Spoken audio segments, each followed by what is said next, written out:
Okay, so God has me starting a new little series titled, Do I Deserve to Know? Yes, no. Excuse me. Back to what I was saying. Do I deserve to know? And as I'm thinking about who is the conservatorship or power of attorney over me, my heart is just so heavy. I'm sure I deserve to know. And I'm wondering why the person didn't include me. And really feeling a sense of frustration. If I had to do parenting all over again, definitely by the age of 14, I would include the children in business meetings weekly, and I would start including them in such a way where I would require them to pay for the space that they're in. And I guess I feel that way now. And when I say pay, maybe $50 a week for room, board, and food. Some kind of way this American society is all about partying, glitz, and glamour, and dressing up, and going out and having a good time. And all of that is always on the news. But what's not in the commercials is how do you establish yourself as a human that has shelter, clothes, transportation, education, and some kind of spirituality, some kind of religion that helps to keep you in your human side and not in your animal side or in your beast side. And that comes out for different reasons. Mostly when you don't have food, when you don't have shelter, then you see a side of yourself that you never knew was there, and you find yourself stealing, lying, cheating, those type things, murdering, poisoning, concealing information. I lost my train of thought. I took it too far. And I'm having to push back the feelings of just sadness that I'm feeling. What I'm seeing happening now. When you are raising children and you want to be around them as much as possible to make sure that only good things go into them as much as possible. So you quit your job, and because you don't have a husband, I'm talking about my life now.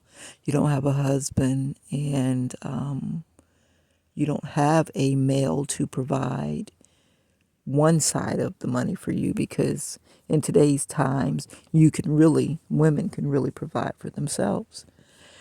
And if you're in that traditional mindset, you think you need a husband because in my situation, I was raised to believe that the balance of God's creation requires a male and a female.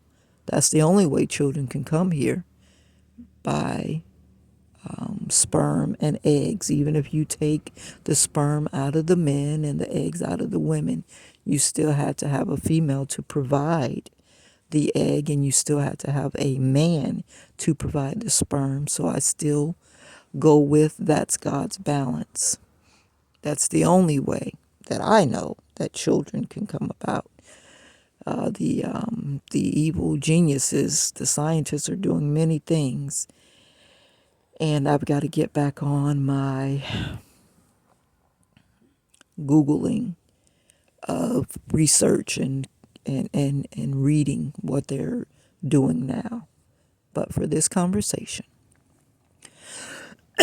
I grew up with Arthur Atkins as my father, even though I acknowledge now that my biological father is probably somebody other than Arthur Atkins. I'm not sure.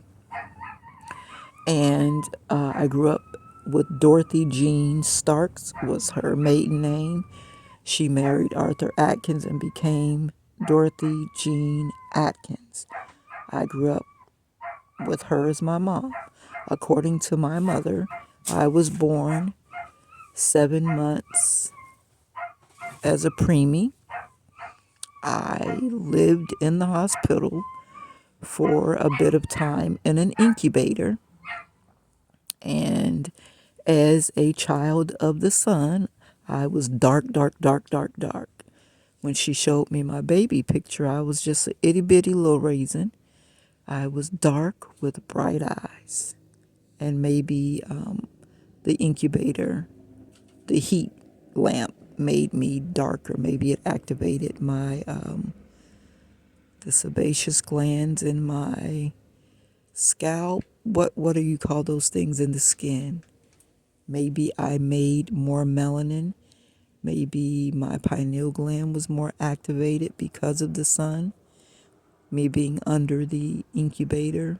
That's a research topic that I would like to go into, researching premature babies and people who were born premature that had to live in an incubator, and see if they are more psychic and or more spiritual beings than their siblings that were not made to live in an incubator. So back to just the basic premise of what I'm trying to get to. When your parent is providing your shelter, your clothing, your food, and they